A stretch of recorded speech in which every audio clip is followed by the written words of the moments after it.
tonight's City Council meeting to order. Karen, can we have a roll call, please? Councilmember Husnick? Here. Councilmember Munson? Councilmember Byström? Here. Councilmember Valento? Here. Mayor Bain? Here, I'd like to invite everyone to rise and join us for the Pledge of Allegiance.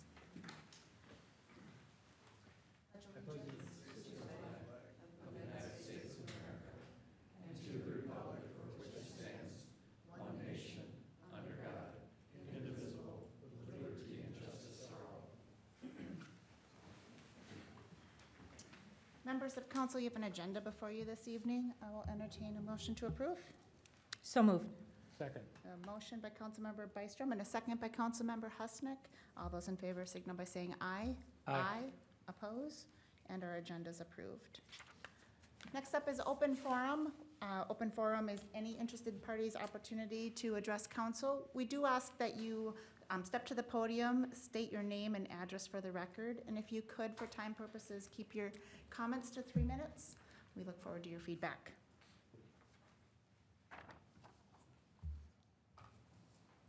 And first is Doug Ramseth.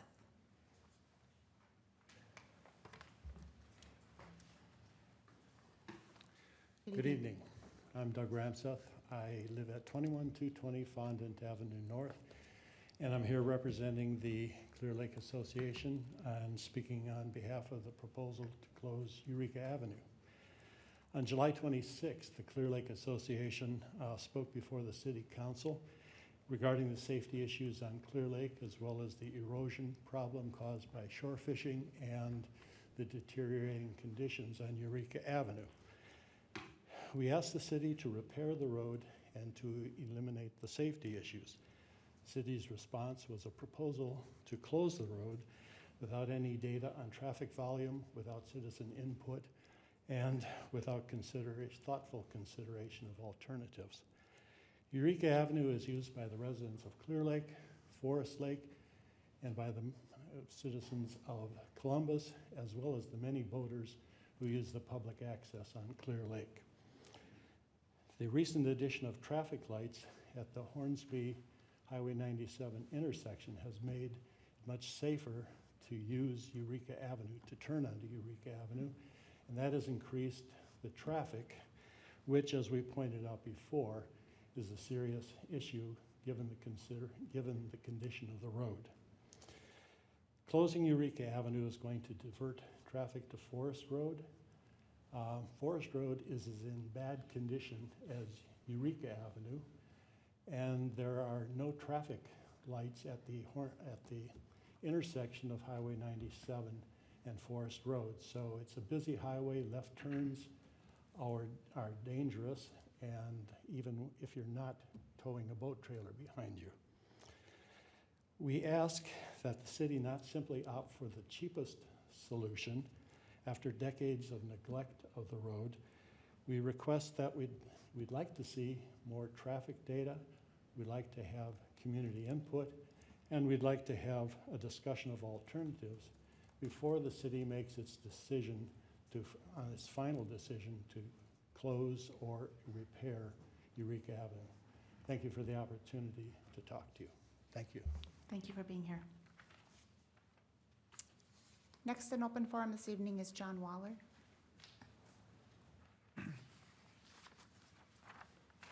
Good evening, Mayor and Council. I'm John Waller. I live at 14010 Homestead Avenue, Hugo, Minnesota. I'm the Washington County representative at the Rice Creek Watershed District, and I do not speak for the board tonight, only for myself and as a representative of the taxpayers of Washington County. So tonight, I haven't been up here to see you for a while. This COVID's been a difference, and this are only two members I remember when I was here last. And but I came here to talk to you about how much money you pay into Rice Creek. I handed out a sheet a little bit earlier. I hope that you'll find it, councilpersons, and you'll find that Forest Lake is listed there, and you can follow it across to the Rice Creek. And this year you paid over $175,000 into the district. That's not bad. Washington County pays about $1 million, so you can figure that you're paying a pretty fair share of it. I think when I first started to come up here, which was probably 3 mayors ago, it was around $125,000. So you're growing. And there's a couple things I'd talk to you about tonight that I hope you remember. And one word is reciprocity. Be certain that we got the money comes back. Work on that. Don't take over any more drainage ditches like you did out at the airport, because the watershed district will tax those folks and then not use that tax money to repair those ditches. You'll have to have a stormwater tax yourselves because you're in charge of it. So if you're going to be involved in the drainage system, the district is looking for partners to provide maintenance in which they will pay, the district will pay. This is new this year from our city partner meetings. They would pay for the maintenance of it instead of the district having to either contract it out or such.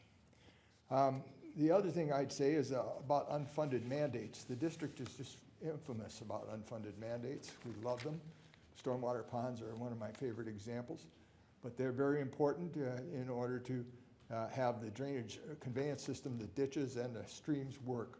So we need to kind of work in the future as to how we can get some money to maintain those stormwater ponds, come back from the district and partnerships. And partnerships are another important area I'd like to emphasize tonight. It's important for you to realize that the Soil and Water Conservation District, the Watershed District, and the cities should all work together. Don't be afraid to talk to them. Don't be afraid to be aggressive in asking for services. Use your stormwater plan as a system to notify the district about what you want to do in the future. And work on these partnerships. And I'll give you an example of one that's currently going on. In fact, good evening, Doug. Doug is a member of the Rice Creek Watershed District Citizens Advisory Committee. And we have this year in the budget, money budgeted to improve the water quality and the shoreline of the road that you're talking about, possibly abandoning. As I understood, it was going to be repaired. And at the same time, the district wanted to do a project alongside it in order to provide for its erosion control. And at this time, and that is in the budget, by the way, for the district. So you work on that. I'd also want to tell you that that when you work with these projects together with the district, the city, and the Soil and Water Conservation District, you can have some great success. This issue, it came out of a study that the Soil and Water Conservation District did probably 10, 12 years ago when I first came on the board. I've been there 15 now. And we did that study about how to improve water quality at Clear Lake. And these studies just don't get lost. They do come off the shelf over time and when money becomes available for them and that get implemented. And so, for example, Birchwood currently is a very small city in the southern part of the Watershed District in Washington County, southeast part of White Bear Lake. They have about 200 acres for the whole city. They have no commercial property. But we're going to do a water quality program down there. We're going to build an underground cement pond to capture stormwater runoff to White Bear Lake. Ramsey County is going to build it in coordination with their redevelopment of the South Shore Drive along White Bear Lake. Washington County is going to maintain the facility once it's built out of their pocket. The city of Birchwood is going to contribute some land,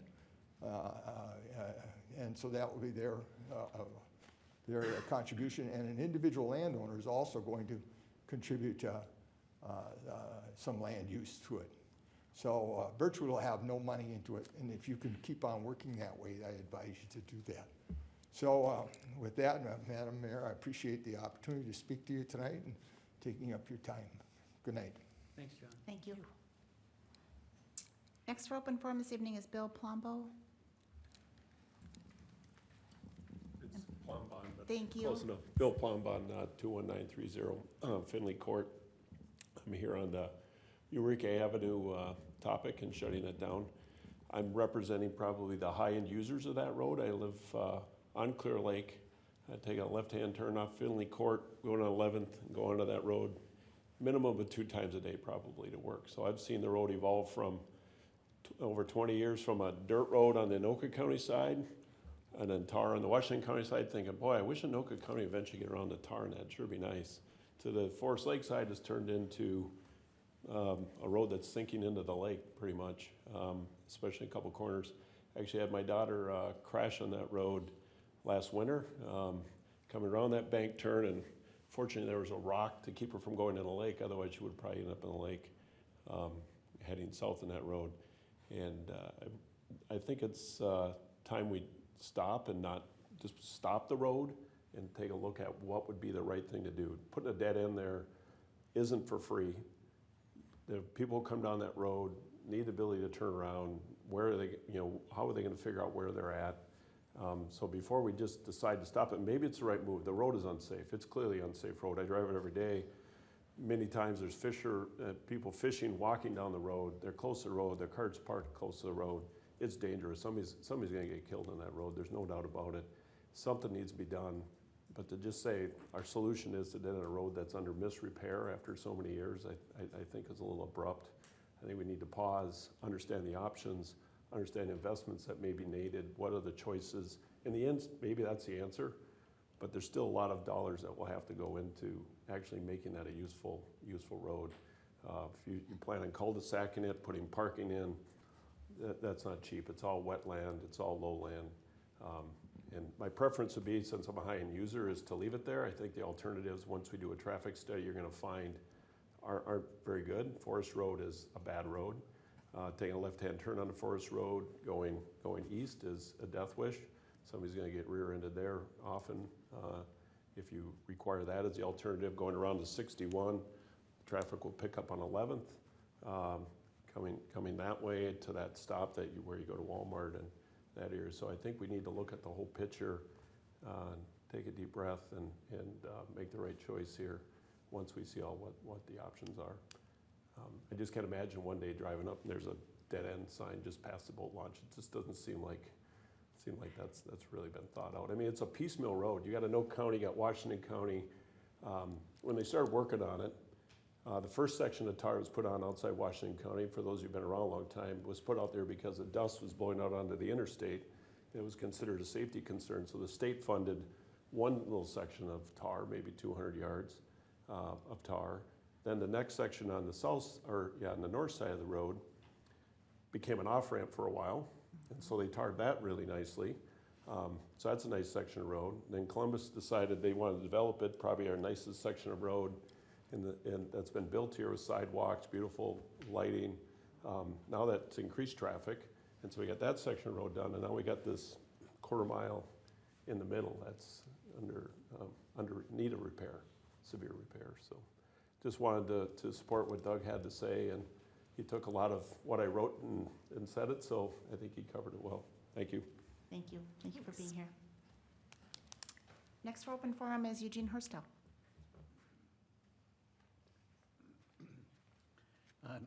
Excuse me. Eugene Hurstel, 10234, 204th Street North, Forest Lake. And happy Columbus Day. I'm glad the earth was found round, so we were discovered. But was it Leif Erikson? I don't know. But anyway.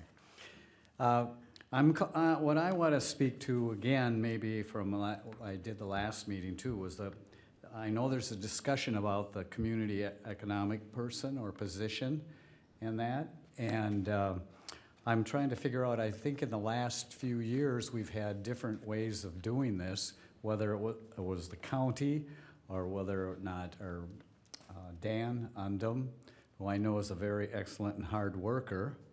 And now all of a sudden we need this position is there something that it hasn't worked? Or why are we exactly putting somebody in a position where we're gonna pay up to $100,000, I would think, with benefits and all. And next year, what happens is that person will need an assistant. So they'll come back again and say, well, we have to get somebody to help this person do this, this, and this. And that's kind of been the trend in the Forest Lake City. We've had a number of positions hired, and then a little later on, they do need, quote unquote, some help. But, so I would wait on it. I maybe think about it. I know there's a discussion, not necessarily a vote, but I would wait on it and, do some homework. Our economy, the way it is, the inflation, the uncertainty, and of course, what is it, Friday is Happy Tax Day. And I know that I'm mailing mine in, and I'm, wow, it's a big drop. I mean, that I have to put forward, and so many other people. I do know that there's some people that can afford it, but there's many in Forest Lake that cannot. And I think that we should look at the budget. We don't need a 13 point or 12% or that high. I think that's getting to the point where, boy, it's gonna be tough on some people, and I appreciate you looking into it. Thank you. Thank you. That concludes those that were signed up for open forum. Is there anybody else that wanted to speak in open forum this evening? All right, Karen, do we have anybody online for open forum? I do not. All right, with that, we will close open forum and bring meeting back to council. Council, before you this evening is the consent agenda, items 6A through 6H. I will entertain a motion or any changes. Madam Mayor, I make a motion that we approve consent agenda considerations 6A through 6H. I'll second. There's a motion from Councilmember Husnick and a second from Councilmember Valento. All those in favor signal by saying aye. Aye. Oppose, abstain, and the consent agenda is approved. We will move on to our regular agenda item 7A. First item is a resolution to accept a donation of $1,001 from FLA to the Forest Lake Fire Department for fire safety coloring books. Chief Newman is not able to be here tonight to present the donation, so I will move to accept with gratitude the very generous donation of $1,001 from FLA for the Forest Lake Fire Department. Is there a second? I'll second. Motion and a second. Any discussion? All those in favor? Oh, I just want to recognize FLA for their continued support of the community. Absolutely. Thank you for that. With that, all those in favor signal by saying aye. Aye. Aye. Oppose? Motion carries. Next item this evening is item 7B, a Planning Commission appointment of Geneva Kubo for the Planning Commission. Council, before you, you have an application and also a cover memo from myself appointing Geneva to this position. Some of you will remember seeing Geneva when we were filling the open council, the council seat when I was elected to mayor. She was an applicant at that time, has applied for a number of commission positions within the city. She and I have had a recent conversation, and she continues to express interest in this position, and I think she'd be a great fit and a great addition to our planning commission. So with that, I would motion that council approves the appointment of Geneva. Is there a second? I'll second it. Motion and a second. Any further discussion? No, just to thank you to Geneva for her willingness to serve. Yeah, Appreciate just it. thanks for stepping up to the plate, one more person, so Not that's to great. scare you away, we say this is one of the toughest positions in the city, so we are very appreciative of your willingness to serve. With that, all those in favor signal by saying aye. Aye. Oppose? And motion is approved. Moving right along, we have Resolution 1011-2102, which is the approval of an application for a grant from the Minnesota Public Facilities Authority for 2022 lift stations and force main improvements. Ryan, is this you? Thank you. Yep, Mayor, City Council, in front of you is agenda item, where the city has been identified to receive a grant for the project of the 2022 lift station enforcement improvements in the amount of $1.7 million from the Minnesota Public Facilities Authority through the appropriation from the Minnesota legislation. In order to receive the grant money from Minnesota Public Facilities Authority, the city must submit required information before entering into the grant agreements. The first step is this resolution, and then you'll see additional information at future council meetings. So it's our recommendation for the city council to approve this resolution so we can submit to the Minnesota Public Facilities Authority. Thank you, Ryan. Council, any questions for Ryan or members of staff? Any follow-up items for this resolution?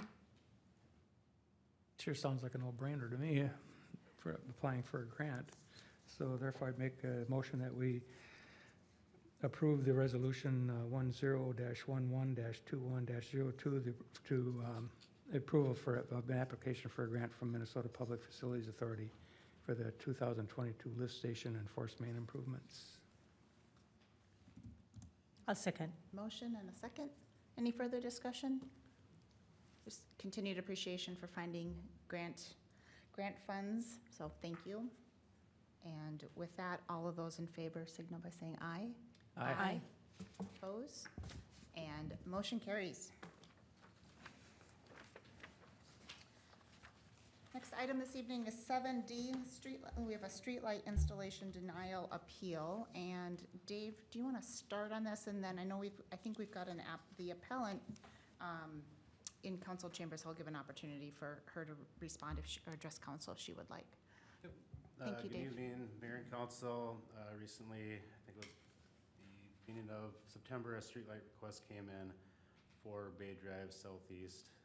You can kind of see the map that I have on the memo. It's a small road that goes right off to the bank of Bay Drive when it turns into 11th Street. And it's about a road that holds, I think it's about 15 houses on that road. The request came in requesting a streetlight be installed across the street from 1076 Bay Drive. This request was denied by myself, citing that the criteria that our streetlight policy uses is it at an intersection, is it at mid-block, is it at a dead end, or is it a traffic hazard? In this case, Bay Drive already has one at the intersection, already has one at mid-block, and one near the dead end of the street. The fourth criteria is traffic hazard, and it's a low volume traffic road with very little pedestrian traffic. So on that basis, it was denied. The applicant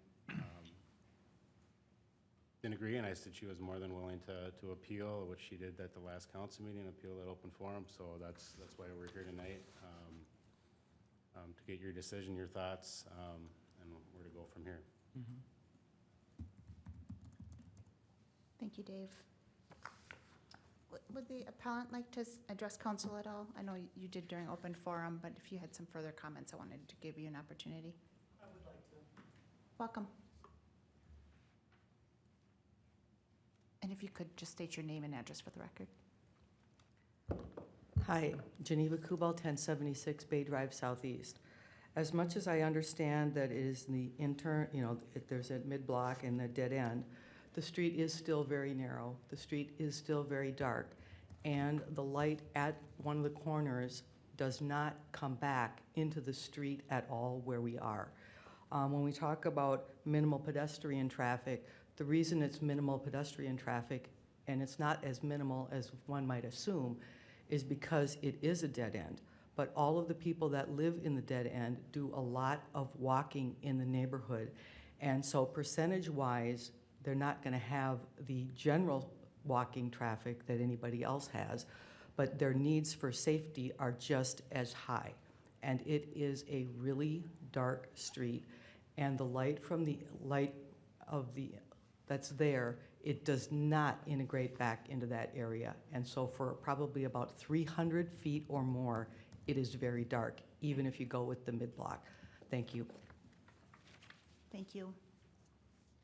Bring consideration back to council. Council opportunities for any questions you might have for Dave. Any thoughts?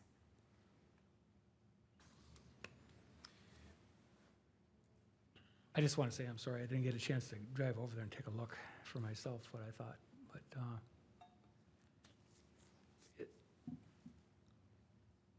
what would be the biggest issue as far as installing it there, Dave? Just for my, is it getting some power there, or what would be the issue?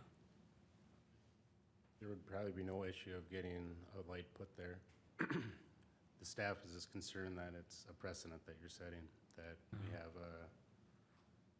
next thing you know, the applicant just said that it's dark throughout the whole neighborhood. Well, next thing you know, every power pole is gonna have a street light, and that, you know, so that's, it doesn't sound like a lot. It's right now it's $11.82 a month to have a light bulb on there, times a 30-year agreement. So as soon as you put one up, you're locked in for 30 years on that light bulb, you know, and that's just, you know, Public Works, everybody is concerned about safety. It's just, you set a precedent where we're gonna allow them at every 100 feet, we're gonna get bombarded with streetlight requests, you know, so, and in typical developments, they set it about 300 feet. I mean, that's just where they're at.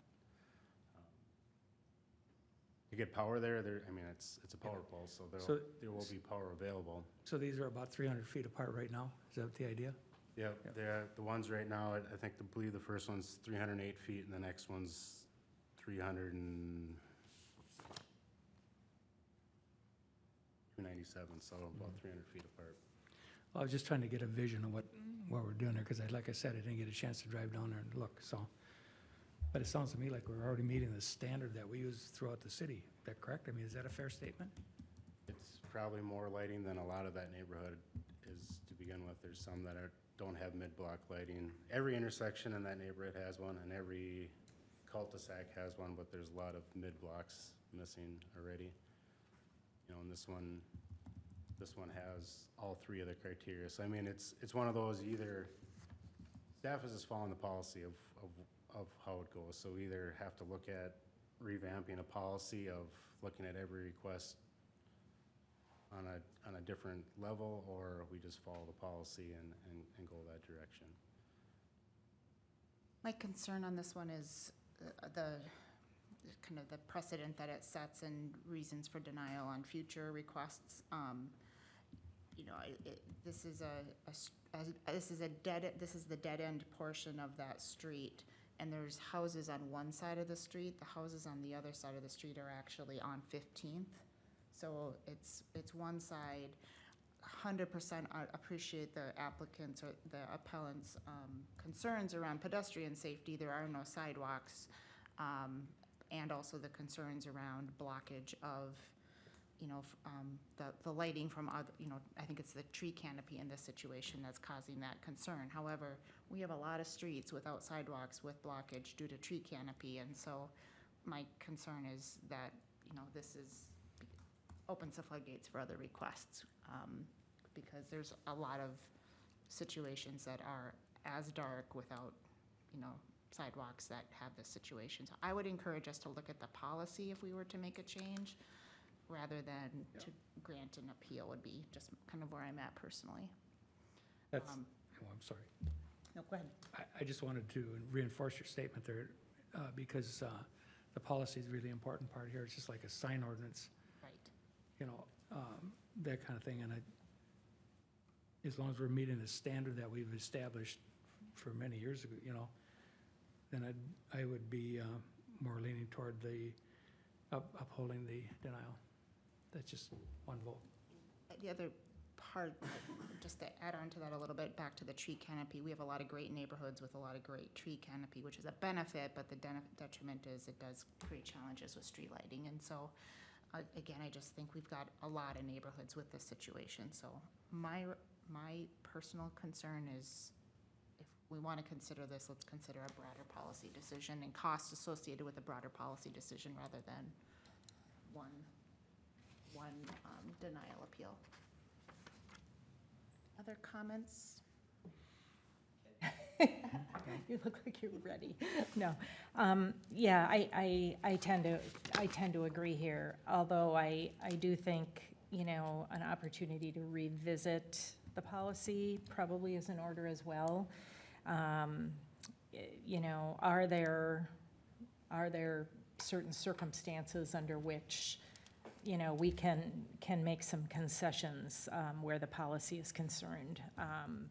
Given that we haven't really outlined those, you know, I'm just a little bit concerned, as you are, Mayor Bain and Councilmember Husnick, that we are, again, setting a precedence where our policy is concerned.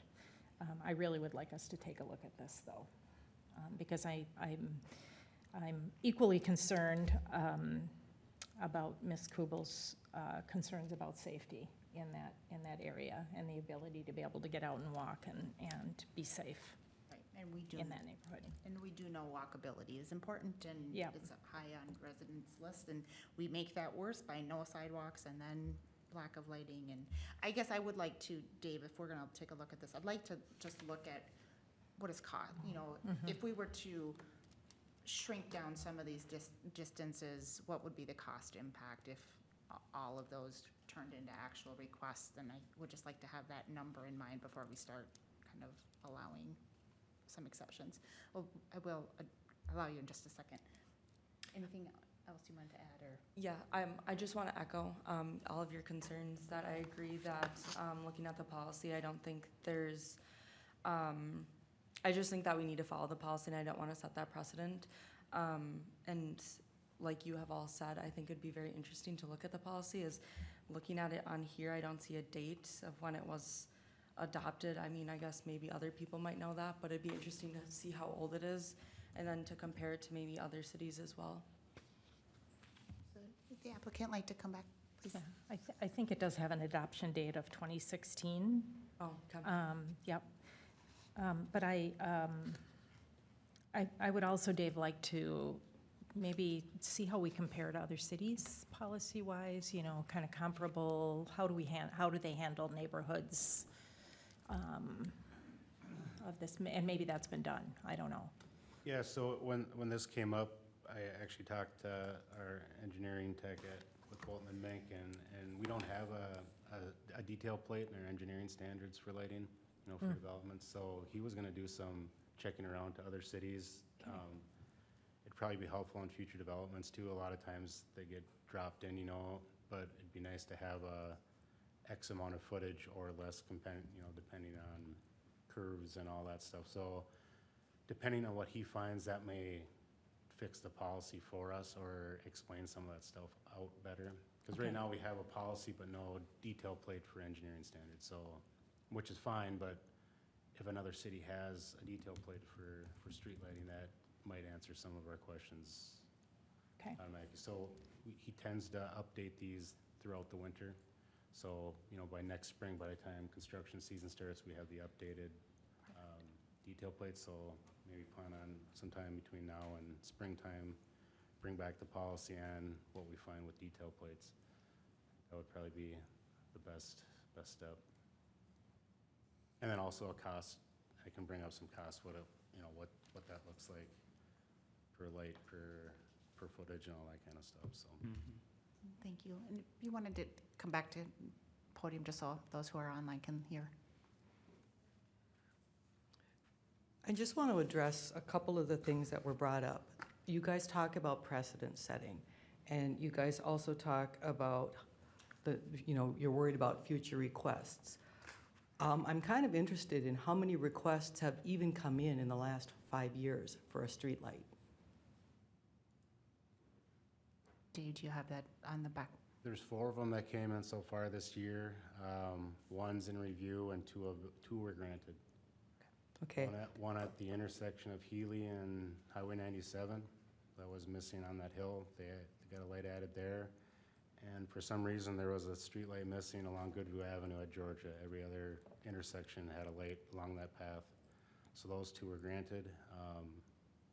This one on Bay Drive was denied, and the 4th one is in review. That's on the corner of Healy and 217th, up by Castlewood Golf Course up there. Would the city entertain the idea to move one of the existing lights more over to this area that is really dark? Instead of getting another light, moving one that's already there to better serve that street? So thank you for that. I'll have you sit and,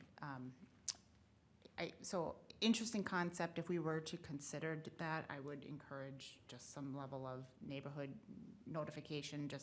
I don't want to move one and fix one problem and create a broader neighborhood problem. So Dave will just kind of leave that in your court if that's for consideration. I can check, but I'm pretty sure you're signing your contract for that light at that location, for that power source. That's with the energy company. Yep. Okay. So just a background, if everybody doesn't know, we don't own any of the streetlights in town, except for the ones along, all the blue painted pole ones are the ones that we own, operate and maintain. Otherwise, either Connexus or Excel owns the pole, the light, everything. So if a light goes out and a resident calls Public Works to fix the streetlight, we don't fix the streetlight, we call Excel and put in a request online, and they come and fix it.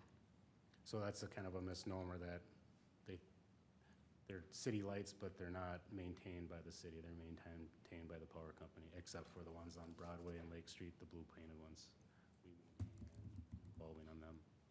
So would a solution for Ms. Kubel be to reach out to Excel and have a conversation with them about moving a light? It would depend where, I mean, if you're moving the light that's existing, then you're just moving one farther away than the other. You're moving one close to the other, but then there's a 500-foot gap in between the next two. Then we are Right. outside of even current policy. Okay. So, and I can ask Excel, but I'm almost 100% positive when you sign the contract of the 30-year deal, it's Okay. for that light at that address, for that maintenance agreement.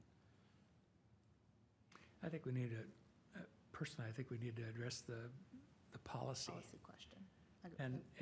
And I think maybe that can be fixed. I really do. I really think that can happen by looking at other cities' policies and that kind of thing, and give us an idea of some kind of a benchmark here. But right, based on what I'm hearing, we really don't have a choice except to uphold the denial. And I'd make a motion that we uphold the denial as according to Dave Adams. There's a motion. Is there a second? I'll second it. Motion and a second. Any further discussion on this one? Just part of that motion to deny, I think is also just, council's interest to staff on hearing back sometime first quarter of 2022, just to hear a policy review. With that, all those in favor of the denial, signal by saying aye. Aye. Aye. Oppose, and motion is approved.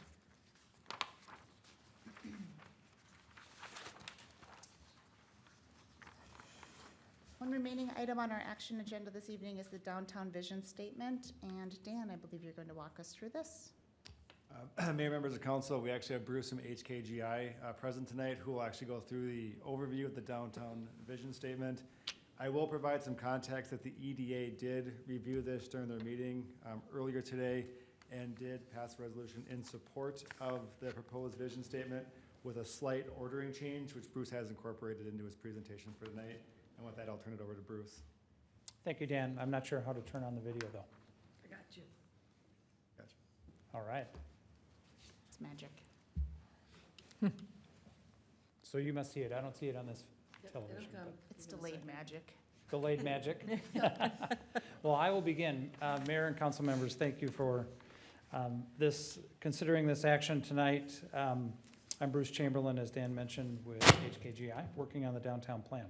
I wanted to give you just a brief overview of some of the engagement that we've done to date, and just mention that the consideration of this action really is the culmination of the first half or so of time of the downtown plan. We've been spending a lot of time gaining community feedback, understanding the values of the community, talking to lots of different folks, and using that as a basis for some of the foundational directions and approaches that we're suggesting and recommending. So a little bit about the community engagement summary. We've essentially had online engagement going on since we began the process and gotten some really great feedback. This slide that you see before you identifies the number of visits to the website and the number of folks who actually commented on the questions that were up on that site as well. And it provides, for us, some really good understanding of where people are in their relation to the downtown. We also had a vision workshop a few weeks ago. We had 36 people attend upstairs, and we had 6 people attend online. It was a great discussion, some really robust conversation. And this slide identifies some of the feedback around what we call motivations, but essentially the reasons that people want to be in downtown, whether they live there and stay there or whether they're visiting. You can see that to recreate, to socialize, to shop, to dine, and to experience really rose to the top on some of the feedback that we gained at that workshop. The next exercise that we had was around audience. And the notion of audience is that there are categories of folks, or certain folks who are drawn to different places, and we wanted to understand who is currently and who is hoped to be drawn to downtown Forest Lake. So some really great feedback around the importance of retailers, the importance of hospitality business, residents and customers, along with recreational users downtown. So all of this culminated that evening with just some assessment that we wanted people to give us around the wording they wanted to see within a vision statement. So you can see some of the responses to words with mock questions that we gave around vision statements that rose to the top. So with that, the vision statement we took to the downtown committee in late September and took a draft vision statement to them. They had some really great conversation and continued to have that conversation after the meeting ended. We revised the vision statement, and the vision statement is really intended to be a reflection of community values.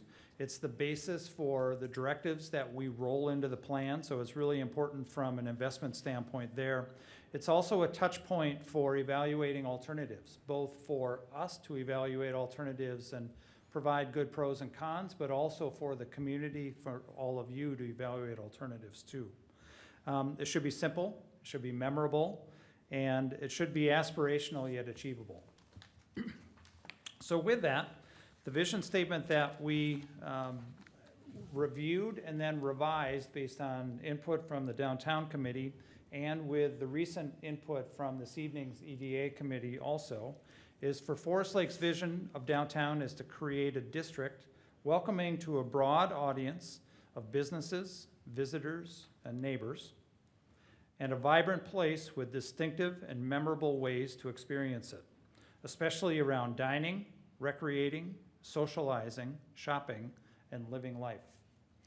Now, I think there are a number of things that are really important to this, but some key things are that this vision statement identifies audience. And just the fact that within this vision statement, we're asking you to be conscious of who is drawn or who you want to be drawn to downtown is really a unique as well as an important aspect of having a vision statement.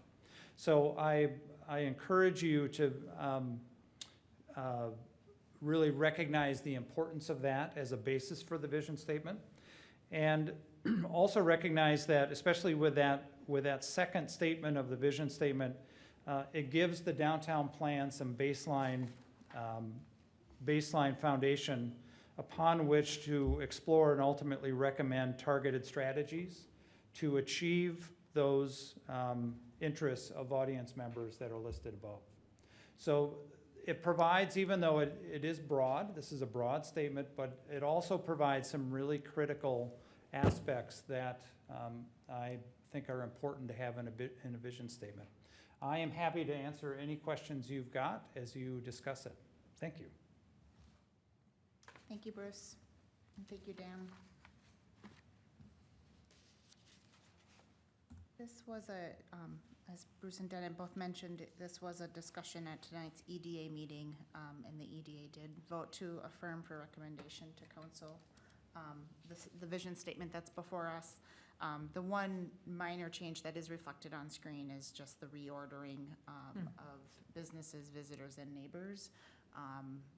Felt that was important, recognizing that downtown is going to be successful when there are vibrant businesses, and wanted to just make sure that was highlighted as first. With that, open it up for any questions. And Dan, you are looking for council approval this evening, correct? Correct, yes. Comments, questions, thoughts on where we are? far? I think just one comment, well, maybe a couple. I just have really valued this process, you know, as a whole, and the opportunity, especially under the circumstances, for robust input online. And I'm not sure that that's the norm, but I did just want to kind of call that out. I think one of the things that kind of surprised me is that we want a district welcoming to a broad audience, and businesses is listed there, but not to work.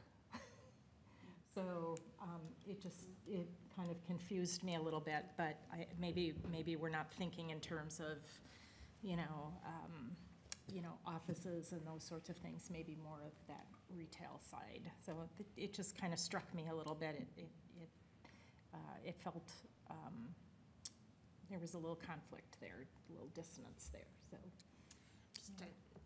Yes, and your comment, that did come up a little bit tonight at the EDA, and there was some discussion around, part of that is living life, and part of that, so while it's not directly called out, that there was some thought that two things in particular could be picked up in that living life section. One is around the shopping for services or experiencing services, but then also work could kind of be picked up in that category. Just trying to kind of draw a connection, because that was a topic that came up tonight at EDA as well. Yeah, that makes sense. Other thoughts, comments?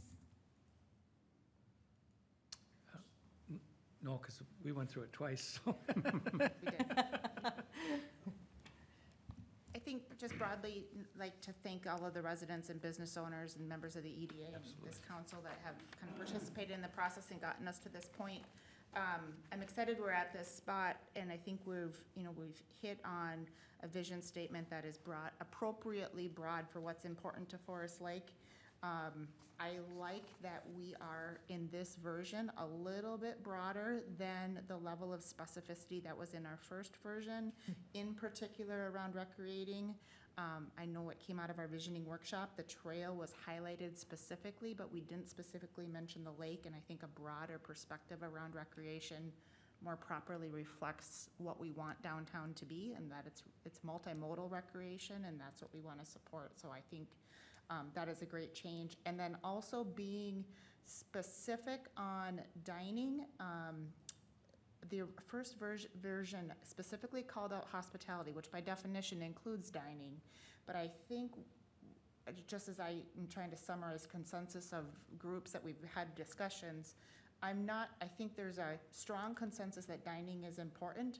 The broader aspect of hospitality, I think we're open to, but perhaps not so much, we're not so attached to a broader definition that wouldn't be picked up also by just saying we want to be a welcoming home to businesses of all types, and having dining as being that specifically called out activity, I think is kind of best reflects the conversations I've been a part of so far as part of this process. So I think we're landing close. I'm also really, with this broad statement, my comment to Bruce right before the meeting is we're going to have to be very specific in our next steps, because at some point we do need to focus down. And so if we're going to be broad in vision, our tactics, I think, will have to be pretty specific, would be what I would encourage. So I guess that begs the question, what are the next steps? That is a great question. Dan or Bruce, do either of you? Thank you. Great question. Yeah, great question. So the next steps for us are to begin drafting design alternatives for downtown. So we will base our directives that we begin to explore in design on this vision statement. We've already started to draft a series of directives that we want to explore in design concepts. We're having a downtown committee meeting the end of November, and we're going to see if we can get a community workshop in before Thanksgiving to look at those alternatives and critique them. So those are next steps for us. Okay. Thank you for that. Any other discussion this evening? Not seeing any. I would move that we adopt the updated vision statement for our downtown plan. I'll second it. There's a motion and a second. Any further discussion? Hearing none, all of those in favor signal by saying aye. Aye. Aye. Oppose? And motion carried.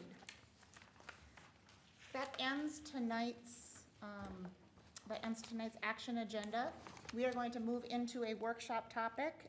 Specifically, we have a single workshop topic this evening, and that is the Community Development Director position. Just a note for those that are watching in the room, much like our last meeting where we were considering the closure of Eureka Avenue, this is only a workshop discussion. Any action that council would take would take place at a future meeting, and so know that this is simply a workshop discussion of council consideration. With that, turn it over to Patrick. Yes, Mayor and City Council, before you is a memo outlining what staff believes is the need to hire a community development director. I'm sure there are many questions, why now, what we need to do.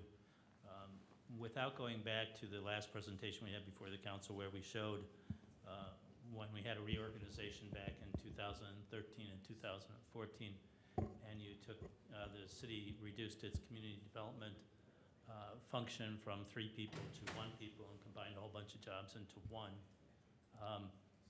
What they did there was burden the individual who was in that position with a scope of work that was way too large for that person to be successful. We limped by, the city limped by, but I would argue and be pretty strong about that when they did that, we reduced not our costs, but we reduced our service levels, we reduced our ability to respond to developers. It slowed our development time, and really it probably put more frustration and had more complaints from the development community because we couldn't react as fast as we could, and we had no real vision or no structure in place to help development happen.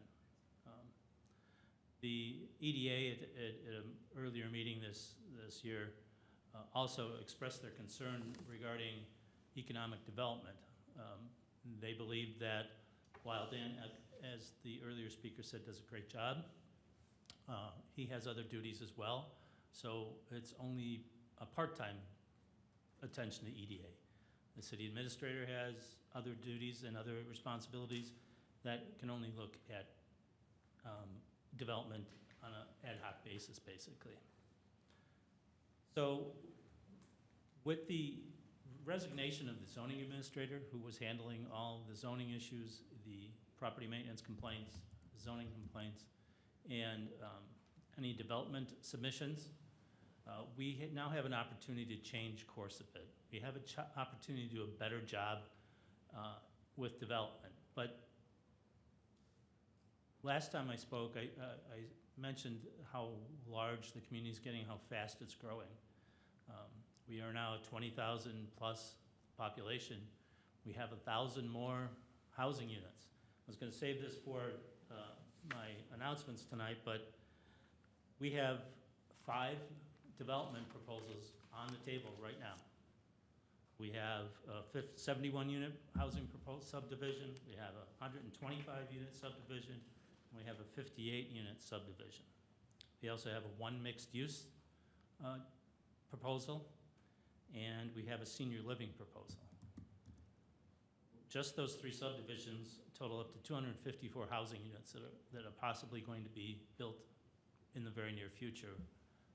They're in the pipeline. They go to the plan commission when for plan review or concept review. They go through staff, and we try to make sure that everything's right, do the tweaks that needs to be happened, and go forward. So we are just seeing the beginning, in my belief, of increased development in the city. We also recently, with the downtown plan and that goal, we will see more development hopefully there for the downtown. Last week, we've had 2 meetings on the redevelopment of the Vanelli's block already. We don't have a solid proposal, but we've been sitting down with the developer to talk about that and what may or may not can or cannot happen. That all takes a lot of time, that all takes a lot of planning, and then once those plans come or once those submission comes, it takes a lot of staff time. Dan, myself, Ryan, Dave, Even Jamie has to go through all those plans to make sure that we are getting the right mix of houses, sidewalks, parks, and downtown setbacks, and all of those things. So development, and that's the housing development. That's not the business development that we pay. We don't have enough people to look after business development. So the goal here is to hire an experienced community development director that can lead both the EDA side of the equation, which is focused on business attraction and business development and business retention, while at the same time looking at the residential developments and making sure that that process works as well as it possibly can. The city can do a better job. We haven't done a great job. We've gotten through. We've had a lot of bumps and bruises, but I believe that with a good, experienced community development director and some re-engineering of our processes, we can make it an more attractive community for development, and we can have a clear vision that any developer can come in and know what he or she has to present and what we expect out of a development. So I don't think that we can do that with our current staffing level or model. Again, we kind of do everything on an ad hoc basis when it comes to that. We have a bunch of smart people here that get us through, and you should be proud of those people and the amount of effort they have to take to do this. But I think now's the time, with the city growing, with these new developments and possibly other new developments, whether they are commercial, industrial, or residential, it's time to hire a community development director to guide us into the next few years and all the development. I mean, we're the next one in the line, Lino Lakes, Hugo, and all that, so we will see that development come. The other thing that we haven't addressed yet, community development director would have to, is we passed our 2040 comprehensive plan. When we pass that plan, we have to change our zoning regulations to match what that plan says. I believe you're supposed to do that within 9 months to 12 months. Well, with the vacancy, we're not going to be able to meet that, but that will be one of the goals, to begin to change those zoning regulations to match the comprehensive plan, and hopefully look at the zoning as a whole to see if there's any other things that we may have to do or should be doing. And then finally, at the 17th, I believe it was, when you had your joint workshop with the EDA and the Plan Commission, we had developers in the room that spoke about the MXR1 district, which is the multifamily single-family district, and expressed the desire for changes in some of those regulations, some of those densities and things like that. We don't right now have anybody on staff to do that. Thankfully, the chairman of the Plan Commission has volunteered the Plan Commission to take that duty on and to begin to do that research and discussion regarding, should we change zoning regulations in that particular district? Are our current regulations too big, call for too big of lots? Should we go to smaller lots? Should we go to different setbacks? That's a long process to go through that and to figure out what's right for the community. And I think it's a real good idea for the Plan Commission to take that on, but they're going to need technical guidance. And if we should hire a community development director that can give them that technical guidance. The community development director would also be, in addition, we would rehire the planning position that Mr. Hart used to have, but concentrate him or her more on planning and those kind of things, more the day-to-day things. And the community development director more on the development and meeting with developers, and also being out there in the community, hitting the streets and do some recruiting. Or when you hire somebody like this, and by the way, we are one of the very few communities that do not have a community development director. If you call up Hugo or Lino Lakes or White Bear Lake or any of our cities along the line, they all have community development directors. And what do? They not only administer their staff and the function of the city, but they're also out there at the real estate meetings, at the developer meetings, and getting their cities known, and hopefully selling the city and recruiting future development. So With all of that, I'll stop, but it's my recommendation that the city hire a community development director.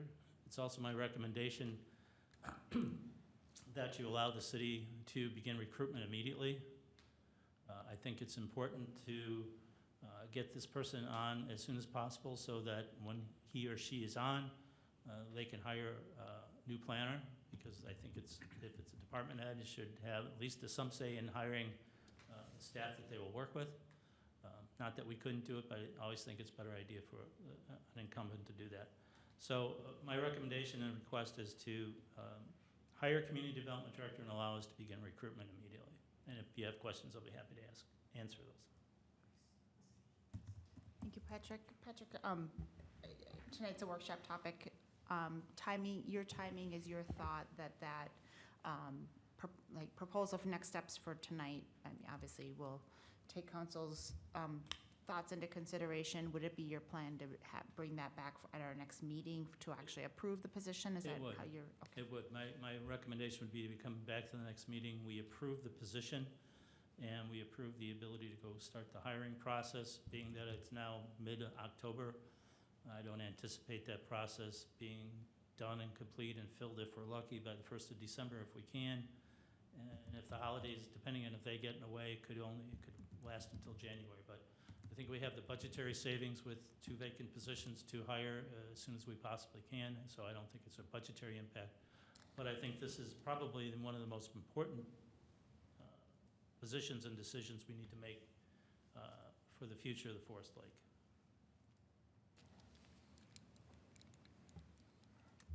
Council, open it up for questions, comments. Madam Mayor, but just to clarify things for the public, Patrick, we're actually looking where this person would be actually helping the EDA, and part of their pay would come from that budget. Right. About half and half, I believe. Yeah, the proposal would be that the position would be funded half out of the general fund and half out of the EDA budget. So again, that person would be responsible for the work of the EDA, the structure of the EDA, and also the work and structure of the Community Development Planning Department and Development Review. Councilmember Bystrom? Yeah. You know, we've done well, let me start with saying, you know, I really do support this position, and I support it particularly because the EDA supports it, and they are committed to, you know, business development within the community, and I think that's been a gap for us. You know, we're seeing housing pop up all over, but we're really having a tough time attracting business to the community. But I do have a little bit of a concern and a couple of questions. We've been doing an awful lot of hiring, and I know that we have, in many cases, kind of shifted some of the ways that we're doing things to bring, you know, things in-house, you know, and I think about contracting out finance and then bringing in a finance director. And it, you know, it was, you know, really basically a wash for the most part. And we've done that in a few cases over the last couple of years. But I'm not sure the perception of the community is that. I think they just see us hiring. They do not understand how we're really trying to look at what we're doing structurally and fill those positions well more broadly. So bringing some of those core functions back in-house and hiring people to be on site to be able to meet the needs of the city. So I would really like to take a little bit of a step back, and I don't mean necessarily a step back from hiring this position, but just to be able to kind of revisit some of that work that we've done over the course of the last couple of years. And maybe that would be of value in sharing out to the community as well, so that they understand what it is we're trying to do, right? What we're trying to do organizationally. I think the next question for me is, what are we not doing currently? Where are the gaps that this role would fill? And you've touched on some of that a little bit, but, you know, I know we've shifted some of Dan's responsibilities to communication. We've talked a little bit about hiring a parks person, you know, so we've got a lot of moving parts right now, and I'd really like to kind of better understand where we're going with all of this. I'd also like to understand the role of the planner. Will that role change? Will that be a different role than Donovan's role was? So those are just really the pieces for me. I just want to be sure I have all the information that I need to make the right decision. And I think these things will help me to make that right decision. Yeah, just a few comments. What we're missing, biggest one I can tell you is outreach.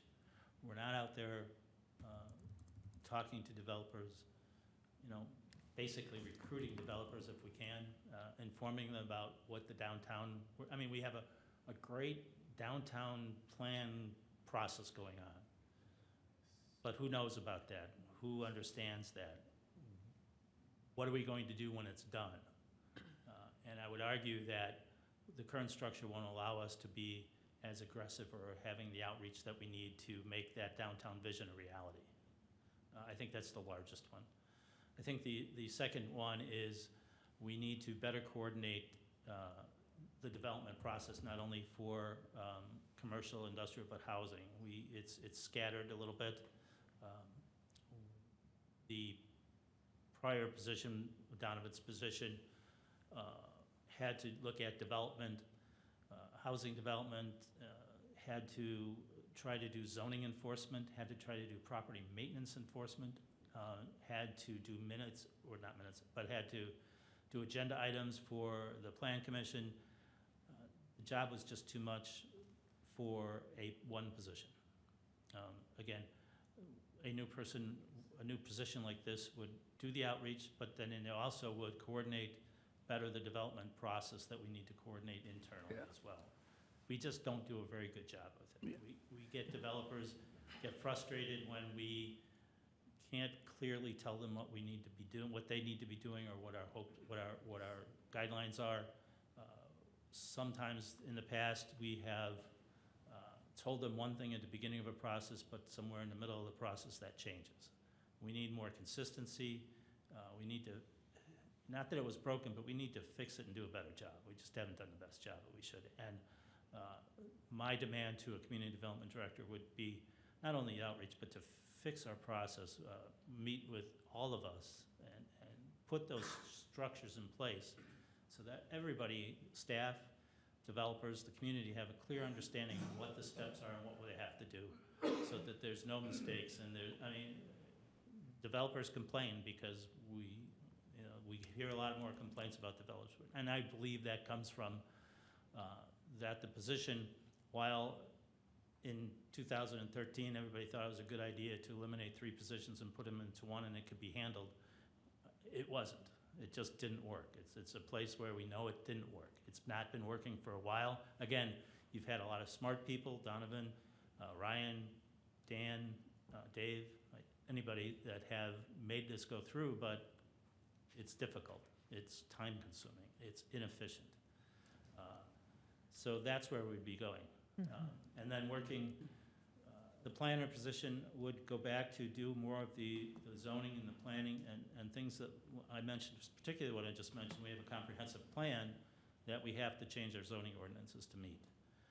We have zoning complaints, not property maintenance, put those to the side for a minute, that only a zoning planning person should understand and go after. Property maintenance, we're working on another system to address that with the building department, that since they're out in the field, they're probably better off actually looking at that. So the planner would be back to more day-to-day tasks, and not so, still including development, but really focusing on those nuts and bolts things that a planner, community planner, needs to focus on. If you don't mind, I want to reinforce what Patrick's been saying, because I personally know that this effect has actually trickled down to building permits. Right. We had a case where 5 weeks, Right. not acceptable situation. And when you have somebody that is piled on with all this work and it's not getting done, And I heard this complaint from several different contractors. I'm out of that business, okay? But the point is, we need to do better. And so we could increase that by having better communication, you know, what's going on, and then keeping that process moving. So I can see we're a growing community. Come on, we're a growing community. We have some growing pains. And I think that there's some things that we need to get fixed, and that's one of them.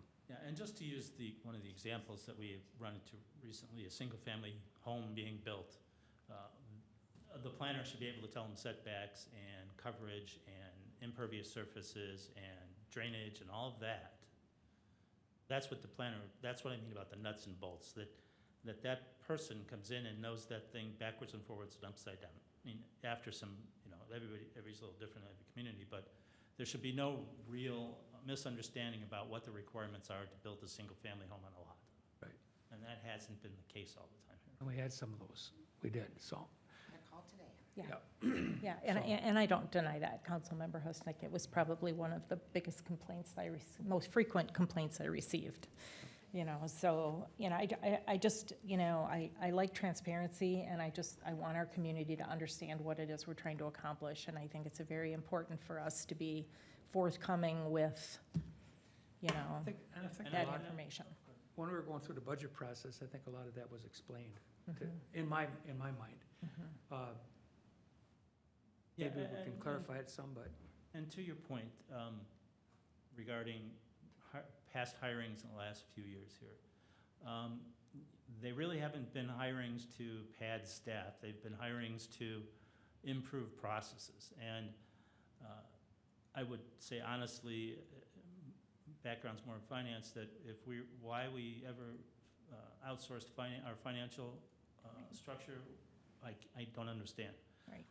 That's one of the most important things that we have to track on a daily basis, and that didn't work either. It was just for cutting bodies, and it really didn't save us any money because consultants. We were paying the same amount for a person that was here one day a week. So we had to restructure that, and the second is we knew fairly early in I coming here that our utility billing system was a disaster.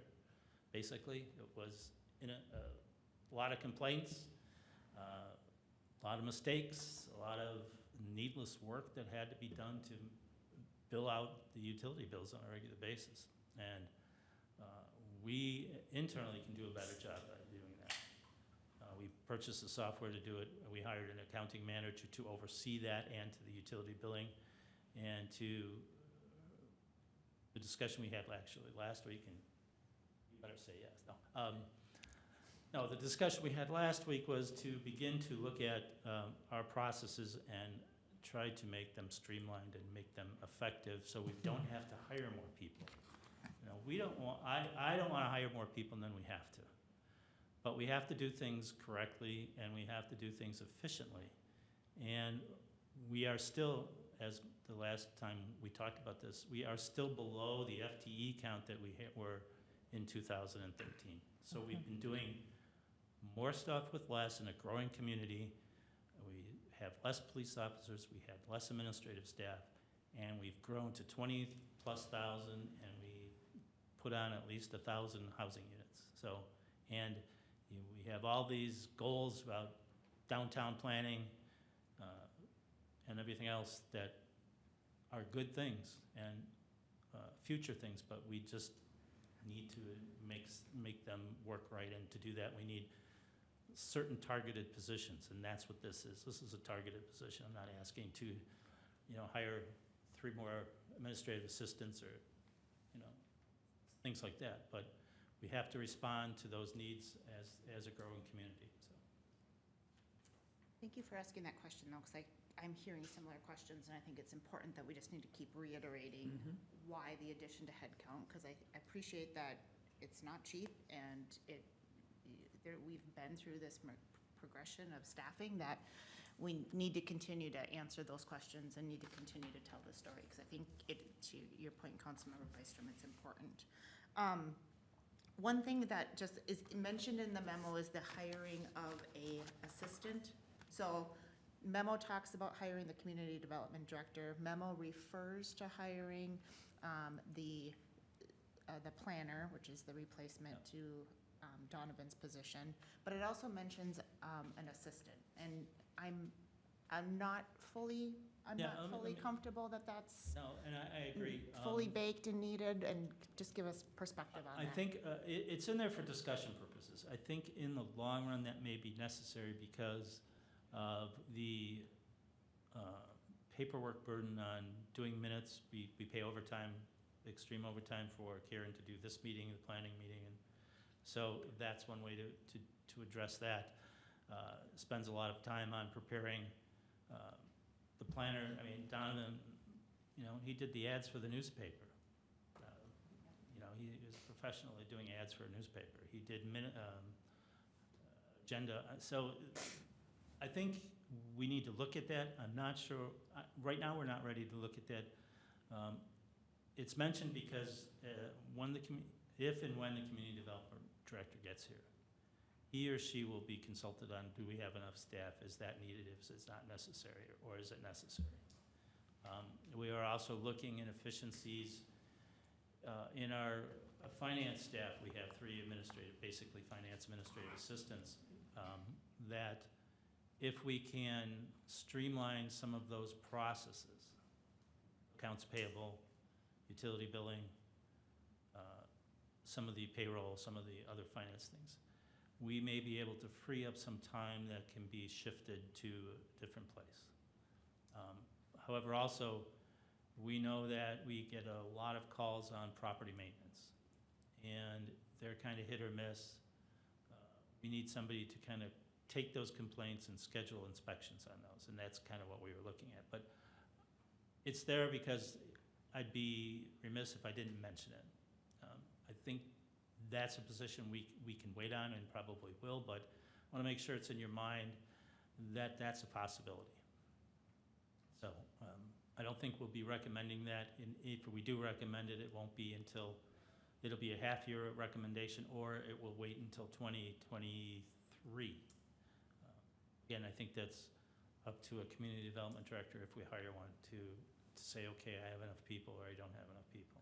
And it's up to us to, again, try to make other parts of the organization more efficient so that maybe we can retask some of those positions, or at least a part or some of the time of those positions.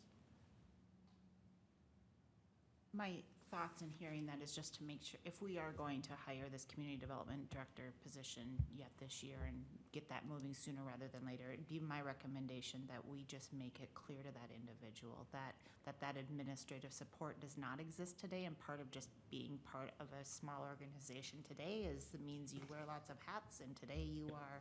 Absolutely. If that means you are putting the notice in the newspaper and going to pound the sign for a public hearing that needs to be held, it means that's just what we're doing, because we're a small shop. I think that's not so much community development, but the planner will be pounding those signs or doing it. Right. Or we can train, again, if we have some extra time, somebody knows how to do a notice for the newspaper is pretty standard, and you just have to change the names and the addresses and PIN numbers and things like that. So Right. that's not a far-reaching thing. But again, it's in there because I think that we have to be sure that that may or may not happen. Again, only because of not the difficulty, but the increased workload and the history of, it used to be there. I don't know if it was a good thing or a bad thing, but we had 3 people doing it. Doesn't mean we need 3 people now, but I just needed to mention that to be sure you're aware that we're in our heads a little bit. I do want to make another point about this position. Does somebody have the ability to pull up the 2040 comp plan zoning map? Because I just think a picture is worth 1,000 words. So the question keeps coming up again. Seems like we're a little top-heavy. Do we need this extra position? And what always rattles in my mind whenever we're asking that question is, if we believe that a low tax, that we need a healthy commercial industrial district to maintain, kind of offset the costs of residential. We all, we had the slide last meeting that kind of talked about how residential services are expensive, and if we want to maintain that healthy tax base, we need to have the mix. And I would continue to put focus on our 2040 comp plan has that entire southwest corner in pink. And if it's from 180th, the Hugo border, from Elmcrest over to beyond Fenway, and you'll see it on the picture here as soon as we're able to get it up. Okay. If we're not able to get it I up, have not been- it's the pink little section here that's pretty substantial that I feel like natural market tendencies for that is to develop in residential. And so if we're going to indeed put it as industrial or commercial, that is going to take a shift in what is, I think, a trajectory to naturally develop today. And that's got to be somebody's full-time job. Because if we don't do anything, the pressure is going to be, I think, for that to continue to be a residential build-out, which wouldn't necessarily be a bad thing, but it does mean it's a different tax shift. And I think it needs to be a conscientious decision and something that we have managed rather than something that just naturally happens because we aren't actively addressing it. So that pocket needs some attention, as well as just, I think, commercial, industrial, recruitment in general. We end up being behind if we're not out actively marketing. And I think that is just a full-time role that needs full-time attention. So I'd continue to put focus on that, and continues to be a reason why I support this position sooner rather than later. Yeah, I can't get the comp plan up. I have the zoning map, but that doesn't show the same. If we could include that maybe in next Yeah. Yeah, meeting's sure. packet when that comes forward again, because I think it's a visual that if you look at that district of the community and you look at how it's developing today, it's leaning towards residential, and if it's going to go a different route, which is what our 2040 comp plan says, we need some active recruitment to make that happen. Or alternatively, what's the plan if it's not that, and that in and of itself is another zoning challenge, because as Patrick mentioned, the goal is that we start changing zoning to be what is part of the comp plan. Any other thoughts, comments, considerations you want Patrick to hear as he's preparing to bring this back for a future council meeting?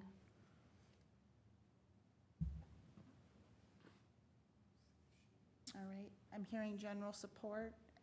Obviously not a slam dunk until we have seen all information, and Right. look forward to a future packet item. Yeah, and hopefully at the next meeting, which is the budget workshop, we will show you a budget that has those figures included in those and how that looks to, we've done some other adjustments, so we'll have that for you at the next meeting.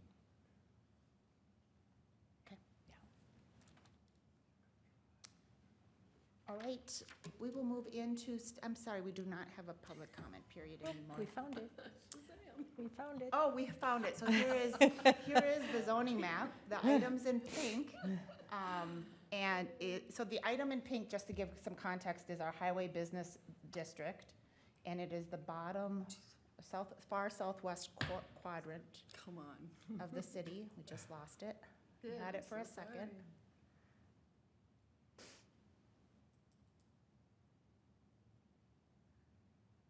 Page, I found- are you on the full got comp it, I plan got it, I got document? Yeah, she is, looks like, It's on or, page, yeah. What page are we? There we go. there you go. Oh, sorry. Oh, I did it again. What are you doing? I'm trying to, I know. I'm trying to get the sizing. What page was it? 29. Yeah, so it's Elmcrest all of the way, almost all the way over to 61.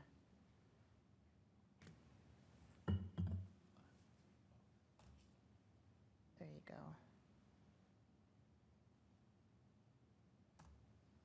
Oh, come on. There, just a If little I, bit if I further go down, down. it's gonna do it again.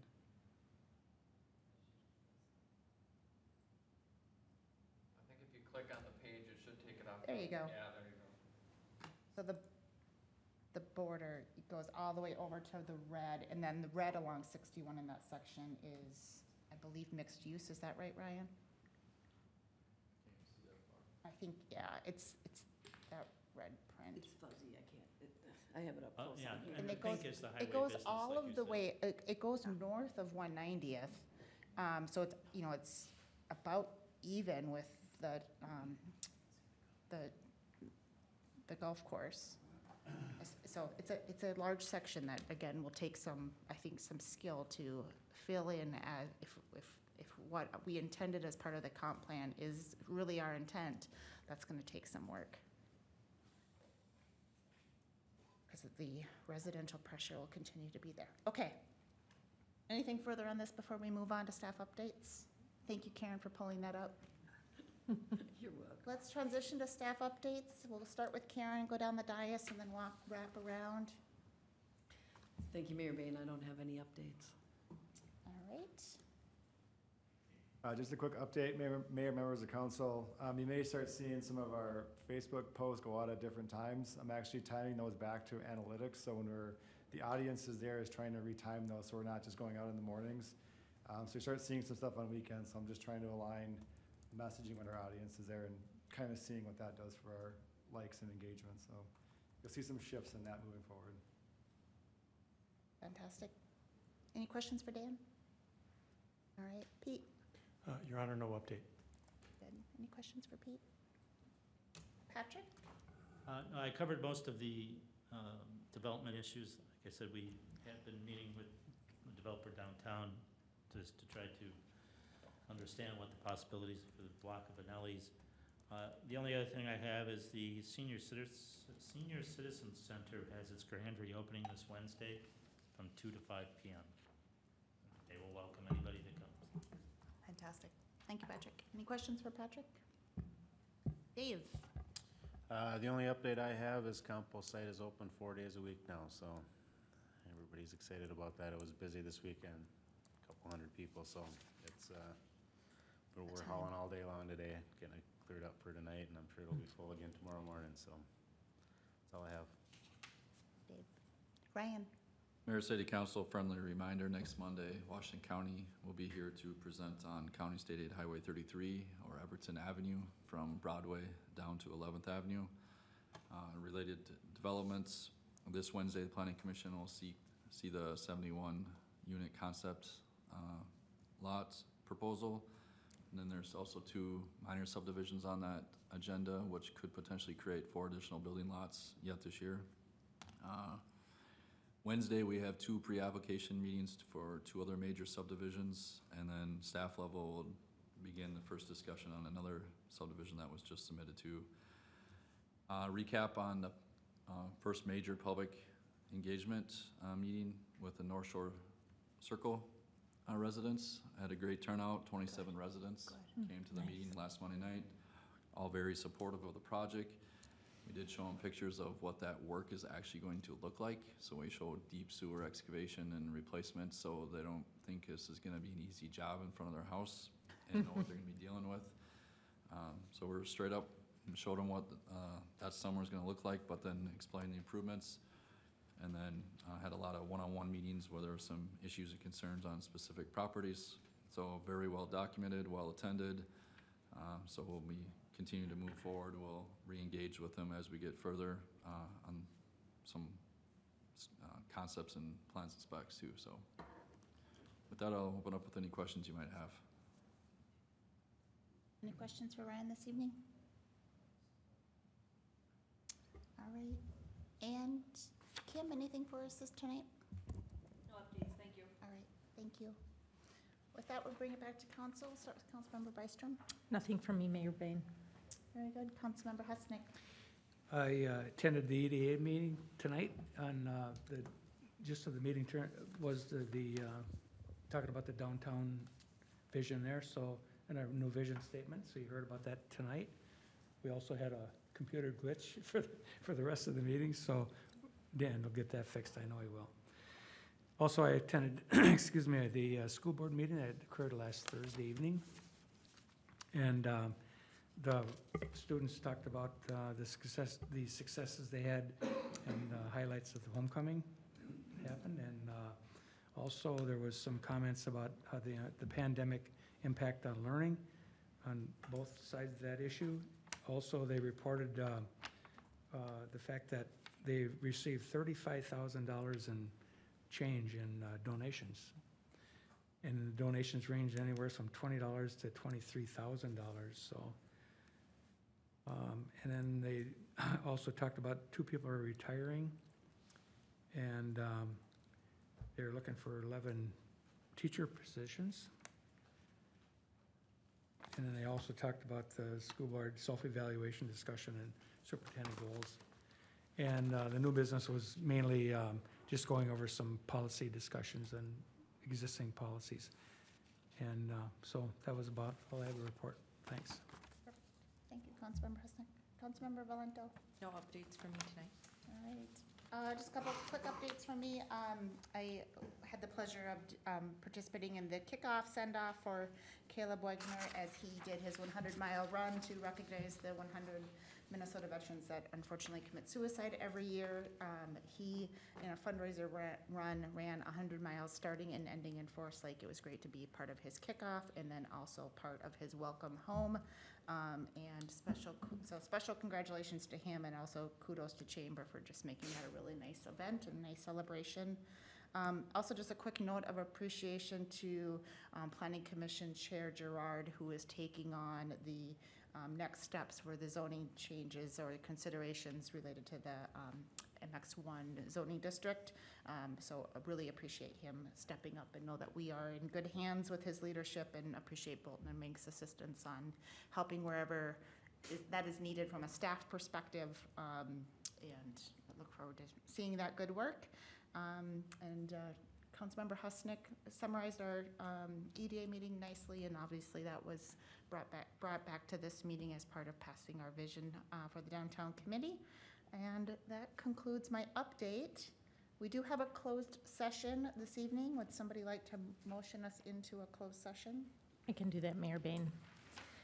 I move to close the meeting pursuant to Minnesota Statute 13D.05 subdivision 3B for discussion regarding a letter of intent for parcel numbers 290-322-130-002 and 290-322-124-0001. The closed session will be held in the Forest Lake Conference Room and will commence immediately. Once the closed session is completed, the City Council will reconvene the open meeting portion of tonight's City Council meeting in council chambers. As there are no other items on the agenda, once back in session, the council will adjourn. There's a motion. Is there a second? I'll second. A motion and a second. All those in favor of moving into a closed session signal by saying aye. Aye. Oppose, and we're in closed session.